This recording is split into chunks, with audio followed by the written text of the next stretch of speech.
Mark సువార్త 16వ అధ్యాయము మొదటి నుంచి.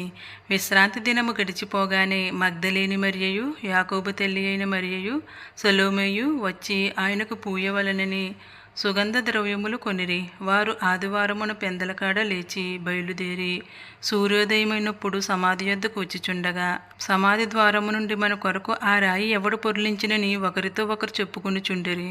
వారు వచ్చి కన్నులెత్తి చూడగా రాయి పొర్లింపబడి ఉండుట చూచిరి. ఆ రాయి ఎంతో పెద్దది. అప్పుడు వారు సమాధిలో ప్రవేశించి తెల్లని నిలువుటంగి ధరించుకుని ఉన్న ఒక పడుచువాడు కుడివైపున కూర్చుండుట చూచి మిగులు కలవరపడిరి.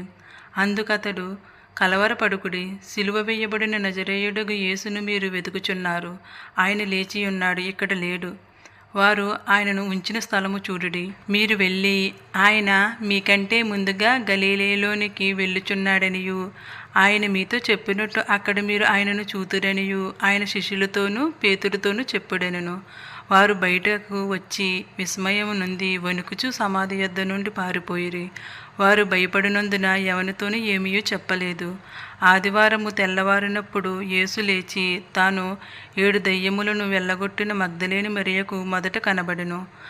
ఆయనతో ఉండిన వారు దుఃఖపడి ఏడ్చుచుండగా ఆమె వెళ్ళి ఆ సంగతి వారికి తెలియజేసెను. గాని ఆయన బ్రతికి ఉన్నాడనియు ఆమెకు కనబడిననియు వారు విని నమ్మకపోయిరి. ఆ తరువాత వారిలో 2 ఒక పల్లెటూరికి నడిచిపోవుచుండగా ఆయన మారు రూపము గలవాడై వారికి ప్రత్యక్షమాయెను. వారు వెళ్ళి తక్కిన వారికి ఆ సంగతి తెలియజేసిరి. గాని వారు వీరి మాటనైనను నమ్మకపోయిరి. పిమ్మట 11 మంది శిష్యులు భోజనమునకు కూర్చున్నప్పుడు ఆయన వారికి ప్రత్యక్షమై తాను లేచిన తరువాత తన్ను చూసిన వారి మాట నమ్మనందున వారి అపనమ్మక నిమిత్తమును హృదయ కాఠిన్యము నిమిత్తమును వారిని గద్దించెను. మరియు మీరు సర్వలోకమునకు వెళ్ళి సర్వసృష్టికి సువార్తను ప్రకటించుడి. నమ్మి బాప్తిస్మము పొందినవాడు రక్షింపబడును, నమ్మని వానికి శిక్ష విధింపబడును. నమ్మిన వారి వలన ఈ సూచక క్రియలు కనబడును.